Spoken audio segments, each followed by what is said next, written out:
소송에 대한 걸 보겠습니다. 행정소송에는 항당, 민기, 항고소송, 당사소송, 민중소송, 기관소송, 항고소송에는 취무부, 취소송, 무효동학인소송, 부작위법확인소송이 있습니다. 행정소송법은 취소송 중심으로 규정되어 있고 취소에 관한 규정을 다른 소송에 준용하고 있습니다.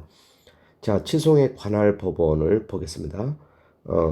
먼저 피고 소재지 관할하는 행정법원이 기본적인 관할 법원입니다. 그리고 중앙행정기관이나 그 장이 피고이면 대법원 소재지 관할하는 행정법원, 즉 서울행정법원에 소송을 제기할 수 있습니다. 선택권이 있습니다. 그리고 부동산 장소 소재지를 관할하는 행정법원에 제기하는 것도 가능합니다. 부동산 관련 처분을 다툴 때 이 특별 관할에 대한 규정이 있다고 보시면 되고, 그리고 이제 요 세 가지 관할에 관한 규정 중에서 하나를 선택하여 소를 제기할 수 있습니다. 그리고 민사소송법상 합의 관할, 변론 관할에 관한 규정이 준용이 됩니다. 관할이 없는 법원이라도 이제 변론에 응하게 되면 관할이 성립할 수 있다는 얘기입니다. 자, 그리고 이송에 관한 거, 고의나 중과실 없이 잘못된 법원에 소송을 제기했을 때 바로 부적법 각하하는 것이 아니라 관할법원에 이송을 하는 것이 원칙입니다. 자, 그리고 행정사건을 민사사건으로 잘못 제기했을 때, 자, 행정소송을 민사소송으로 잘못 제기했을 때 어떻게 처리하느냐. 수소법원이 행정소송 관할도 동시에 가지고 있는 경우 행정소송으로 심리 판단을 합니다. 다만 이제 행정소송에 관할이 없으면 각하를 하지 않고 이송을 하는 게 원칙입니다. 명백히 부적법 각하될 사건이 아닌 한 이송을 해야 됩니다. 자, 그리고 병합에 대한 게 또 있었죠. 그래서 이제 관련 청구 소송을 합쳐서 재판하는 것이 병합입니다. 그래서 당해 처분 등과 관련된 손해배상이나 부당해 등 원상회복 청구는 취소 소송이 계속된 법원에 이송, 병합하여 함께 재판할 수 있습니다. 심리 중복을 방지하고 판결의 모순 조촉을 방지하며 신속한 재판을 위해서 인정을 하고 있습니다. 자, 각각 이제 소송의 요건은 이제 적법해야 이송과 병합이 가능하다고 봅니다. 자, 그리고 이제 당사자에 대한 걸 보겠습니다. 당사자 능력으로서 이제 원고 적격, 피고 적격. 특히 이제 원고 적격에 있어서는 소송을 취소를 구할 법률상 이익이 있으면 제3자라도 경업자, 경원자, 이웃 주민이라도 법률상 이익이 있는 자가 원고가 될 수 있습니다.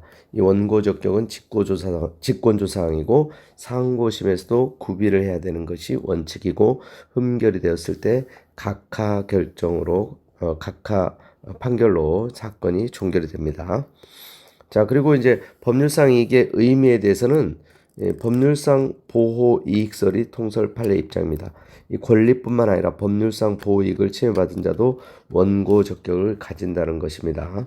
당해 처분의 근거 법률에 의해서 보호되는 개별적, 직접적, 구체적인 이익이 있다면 법률상 이익이 인정됩니다.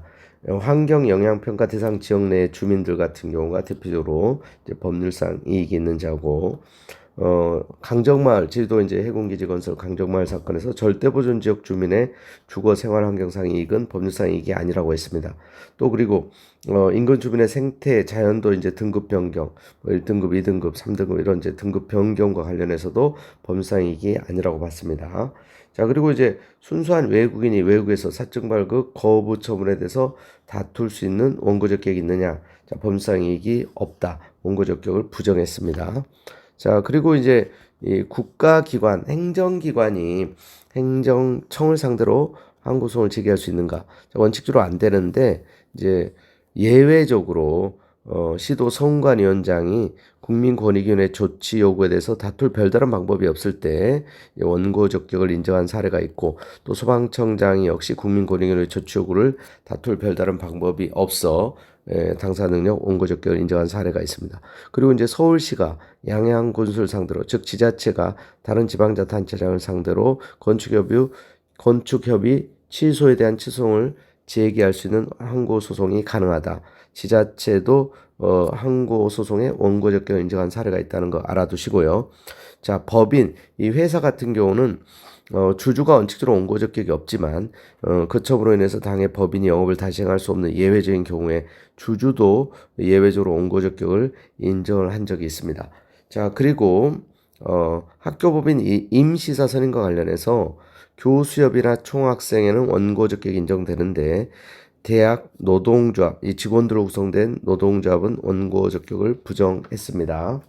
자, 그리고 삼자도 법률상 이익이 침해되면 원고적격이 인정되는데 이제 경업자, 경원자, 인인소송, 즉 이웃주민 소송에서 이제 법률상 이익이 있으면 원고적격이 인정된다는 거 알아두시고요. 자, 그리고 이 원천징수 의무자에 대한 납세고지. 자, 이거 원천 납세 의무자가 다툴 수 없습니다. 특히 원천징수 의무자에 대한 소득금액 변동 통지. 원천징수 의무자는 다툴 수 있지만 원천 납세 의무자가 다툴 수 없다는 거 주의해 주시고, 또 공유수변 매립 목적 변경 처분과 관련해서 이 재단법인 수녀원이 또 원고적격이 인정될 수 없다는 또 판례가 있죠. 그래서 이제 그 개별 판례들은 여러분들이 이제 대표 판례를 중심으로 쭉 보시면 될 것 같습니다. 자, 그리고 원상회복이 뭐 불가능한 경우라든가 또 처분의 효력이 소멸된 경우라든가 또 권리침해 상태가 해소된 경우, 이런 경우 이제 기본적으로 소외이익이 인정되지 않습니다. 그런데 예외적으로 이제 가중적 제재가 예정되어 있다. 그런 경우는 이제 비록 어떤 처분의 효력이, 그래서 이제 영업정지 기간이 경과돼서 영업을 할 수 있게 됐다 하더라도 가중적 제재를 피하기 위해서 이제 소외이익이 인정되는 경우가 있다. 특히 시행규칙에 가중적 제재 규정이 있을 때, 그래서 법규명령 형식의 행정규칙, 그 시행규칙, 부령 형식의 행정규칙은 법규적 성질은 인정되지 않지만 가중적 제재를 피하기 위해서 비록 1회 위반으로 영업정지 기간이 경과돼서 영업을 할 수 있게 됐다 하더라도 2회 위반에 걸렸을 때 가중적 제재를 피하기 위해서 소외이익이 인정된다는 거 알아두시고요. 그러나 또 가중적 제재 처분을 받을 가능성이 아예 소멸된 경우에는 또 소외이익을 또 부정한다는 것도 같이 알아두시기 바랍니다. 자, 그리고 이제 진주련 그 폐업 결정 사건에서 이런 경우가 이제 원상회복이 불가능해서 소액이 이제 부정된 그런 사례가 또 있죠. 건축공사가 완료됐다든가 했을 때 건축허가 처분에 취소를 구할 소액이 없고, 또 그다음에 입주자나 입주 예정자가 사용검사 처분을 다툴 소액이 없다는 거.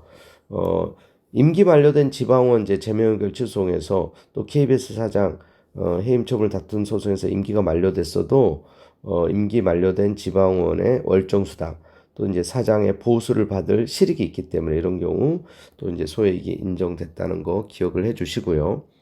또 이제 시험 불합격 처분에 대해서 다투는 중에 최종 합격하면 기본적으로 소액이 없는데, 이제 검정고시 이제 합격한 사례에서 고등학교 퇴학 처분 후에 비록 검정고시 합격했다 하더라도 퇴학 처분을 다툴 소액이 있다. 왜냐하면 신분 명예에 대한 회복의 실익이 있기 때문에 그렇습니다. 자, 그다음에 이제 피고 적격에 대한 것은 또 이제 하나씩 이제 출제가 되는데, 구체적 소송에서 이제 피고로 소송을 수행하여 본안 판결을 받을 수 있는 자격이 피고 적격인데, 원칙적으로 이제 이론적으로는 행정 주체해야 되지만 소송의 편의를 위해서 행정청에 대해서 이제 피고 적격 이 특칙을 취소해서 규정하고 있다는 거.